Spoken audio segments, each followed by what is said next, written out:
1, 2, 3, come on!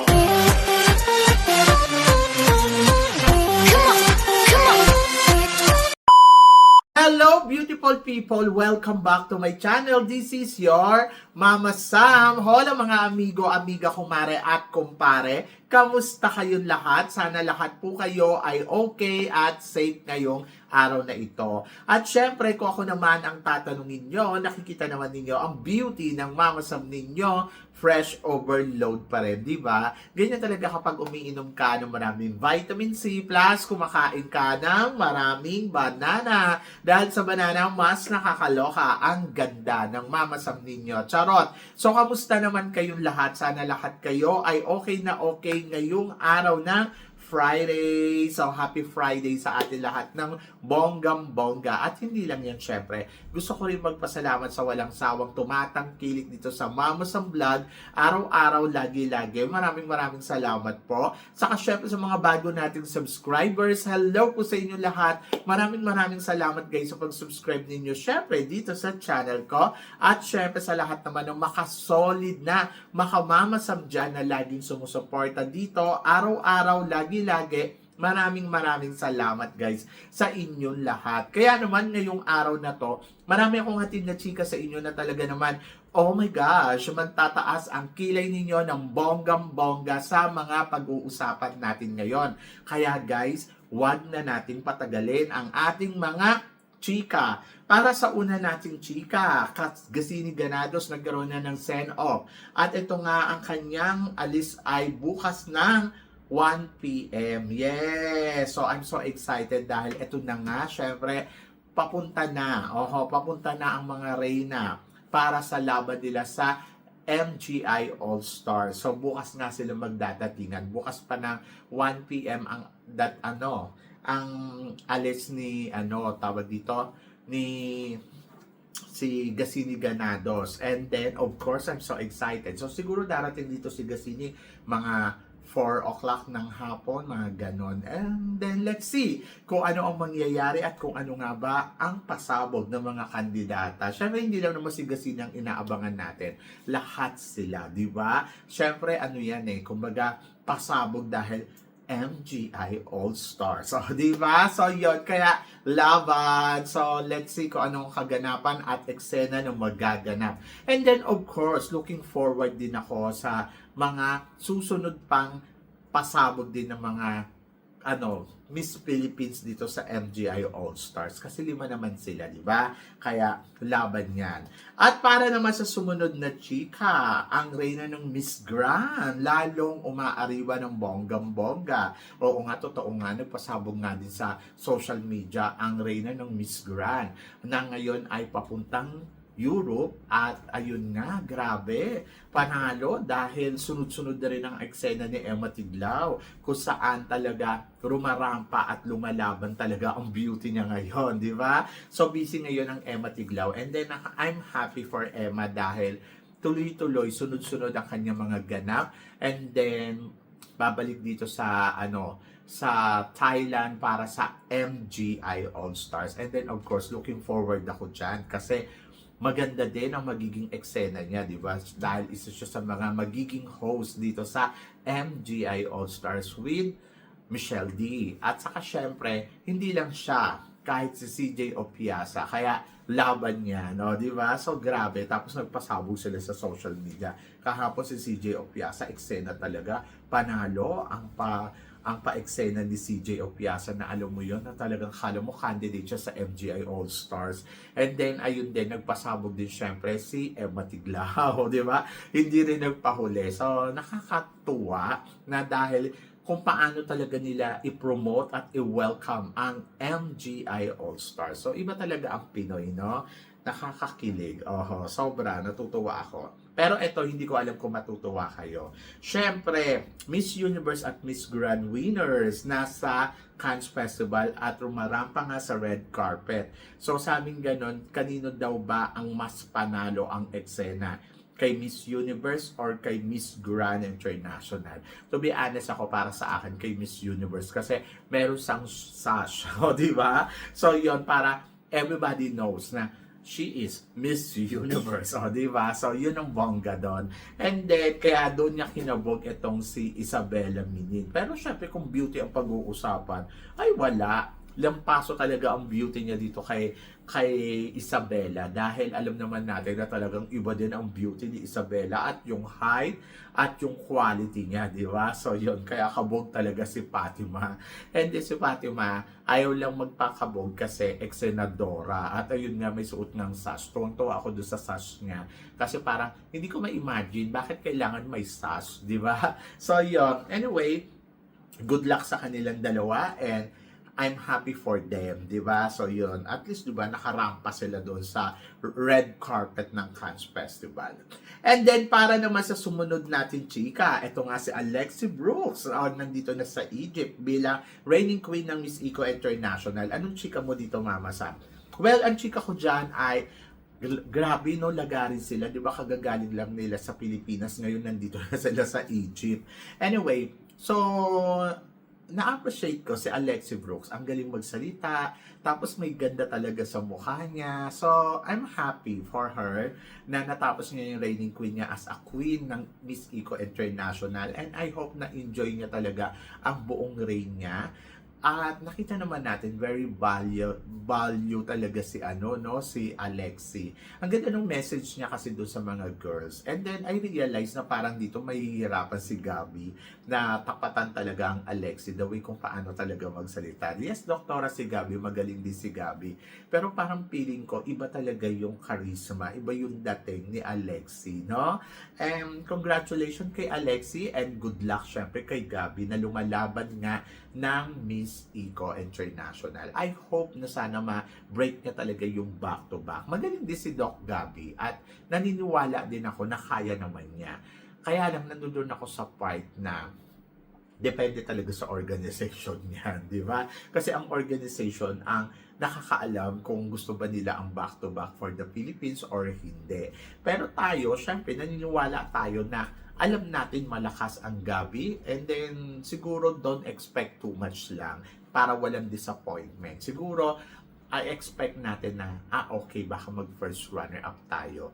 Then after, so malaman natin kung tayo nga ba ang magta-title, di ba? So yun, ganun lang. So good luck kay Doc Gabby and laban, di ba? So yun, at para naman sa sumunod na chika, para sa sumunod natin chika, Krishna Gravides, may plano kayang magbalik sa Miss Universe Philippines after na maging Miss World Asia? Anong chika mo dito, Mama Sam? Well, ang chika ko dyan ay bongga. Bongga kung plano niya mag-Miss Universe Philippines uli. Why not Coconut? Eh kung naging Miss World Asia siya, di parang mas kaya niya nung maging Miss Universe, di ba? So yon, ang akin, siguro kailangan lang mag-prepared, kailangan maghanda, and then, ayan na. So, level up talaga ang Krishna Gravides. So, ako nakikita ko, yes, pwedeng-pwede. Pwede siyang maging Miss Universe. Pero marami nagsasabi na pwede din daw siya maging Miss Grand. So, ano ba? Ako tatanungin mo kung saan yung puso niya. Kung gusto niya maging Miss Universe Philippines, go, go, go. Ayan nga, di ba? Ka-attend lang nila ng coronation ng Miss Universe Philippines. And then, parang feeling ko, ay nako, so nagkaroon na sila ng idea kung sila ba ay dapat sumali or hindi. Pero syempre Krishna to eh. Kumbaga parang ibang level yan. At lalo na ngayon naging Miss World Asia siya, kumbaga parang mas iba na yung level niya. Kapag sumali siya sa Miss Universe Philippines, may risky. Pwedeng yes, panalo, pwedeng hindi din. Kaya kung ako sa kanya, pag-isipan niya ng maigi kasi lalo na nga, Miss World Asia siya. So, syempre mataas na yung expectation sa kanya at nag-e-expect talaga ang lahat na pag once na sumali siya sa isang pageant, winner na kagad. Kaya nga, either na kumbaga parang mas better na sumali siyang Miss Grand Philippines or Miss World Philippines. Saan ba? Miss Universe Philippines. Ako parang feeling ko, pumunta muna siya sa Miss Universe Philippines. Di ba? Medyo mahirap yan. Baka gawin lang siya doon Miss Supranational. Charot. Anyway, let's see in the future. Siguro naman kung sasali naman si Krishna at i-represent niya ang Baguio, ito na yung time na mananalo na siya, di ba? So, yun. Pero walang promise yun. Kasi, kung si di ba? Tawag dito, Ito lang si Bella Ismael, 'di ba? So sumali na sa pangalawang pagkakataon na dating first runner-up na. Hindi pa rin nanalo. Kaya lang kasi syempre, iba naman yung kaso ni Krishna. Kasi si Krishna, ano na siya, title holder na eh. Kumbaga parang Miss, ano na siya, Miss World Asia. Ang layo na narating at naging top 8. And then, ano pa naman, kapag nakaka-top 8 ka or ano ka sa Miss World, bigla kang nananalong Miss Universe, di ba? So, malay natin, di ba? Anyway, good luck sa kanya and let's see in the future. And then, para naman sa sumunod na chika, Nicole Borromeo, marami ang nagre-react dahil sa pagkakakuha lang ng Miss Philippines Worldwide. Ang sabing ganun, much better pa daw na maging Miss Charm. Nakakaloka naman kayo. Ako para sa akin, wala namang masama sa title ni Nicole Borromeo. Buti nga nabigyan siya ng title kasi ina-expect ko lang magsa-second runner-up lang siya, di ba? So, doon sa Miss Charm, yes, gusto natin na parang, okay, suwak siya sa Miss Charm. Kaya lang syempre pinili nila sa April Rose, di ba? And then ako naman, parang tingin ko, yung title niya ay happy naman siya at parang feeling ko, may ilalaban naman siya sa susunod. Ang swerte nga ng Miss Cebu ngayon kasi 'di ba parang kung iisipin mo pasok sila parehas sa top 7, 'di ba? So yung iba wale katulad ni Baguio, 'di ba? So siya nandiyan at nabigyan ng pagkakataon. And then aminin din natin medyo may kasi parang may mali doon sa laban ni Nicole Borromeo no? Sayang nga kasi pwede naman siya maging supranational, pwede naman siya mag-ibang title or Miss Charm. Pero ayan na rin, happy na rin ako sa nakuha niya. At least, di ba, sa susunod na taon, magkakaroon siya ng kompetisyon. And then, ayun. So, abangan natin kung paano niya maipapanalo yon. Ang alam ko kasi nakakatapos lang ngayon ng ng Miss Worldwide. Tapos parang may nilaban yata tayong candidates na hindi ko alam kung kakapanalo lang natin, di ba? So, yun. So, let's see in the future kung ano ang mangyayari kay Nicole Borromeo, kung siya nga ba ay makakapag-compete at mananalo. Di ba? Parang feeling ko, ito lang nagkaroon lang ng Miss Worldwide na yan di ba? Tourism Worldwide pala yon. So, let's see kung ayun, parehas sila. Pero, maganda yung title niya, why not? Parang Miss World, di ba? So, yun. Kaya lang nagkaroon lang ng wide. Anyway, so, support na lang tayo kay Nicole Borromeo kung ano ang mangyayari at magaganap sa kanya very soon, di ba? At laban lang yan. So, yan. At para naman sa sumunod na chika, ito nga, ang pambato natin sa Miss Charm, tinitira daw ng mga Indonesian at Vietnamese. Okay, bakit? Anong meron? So, yan.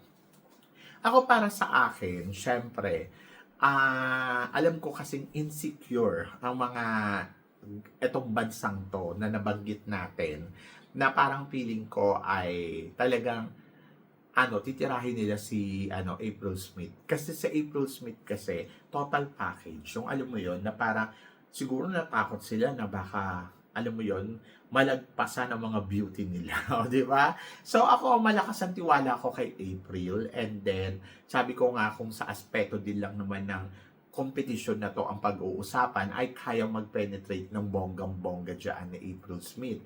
Plus matalino sa April Smith, magaling din sumagot, di ba? So parang feeling ko kaya niyang may uwi ang corona ng Miss Charm. Hindi imposible yan. Ngayon pa lang nararamdaman na natin yung ingay, nararamdaman na natin yung inggit ng mga kapitbahay, yung intriga nila. Kahit nga ako, inintriga din nila. So yun, nakakaloka sila. Pero nandoon ako na naniniwala ako ang Miss Charm organization na magiging fair sa lahat ng mga candidates. And then looking forward ako kung kailan ang pageant nila. And then I'm so excited kasi malapit na nga daw. So laban lang, di ba? So nandoon lang naman tayo sa part na parang sige lang, ituloy-tuloy lang na April yung training niya. And then maghanda lang siya ng bonggang-bongga. Ay, may laban yan sa Miss Charm. So magtiwala lang tayo. At least, di ba, finally, na matutupad na rin yung pangarap ni April Smith na makapag-compete sa international stage. And then doon naman sa nawo-worry na,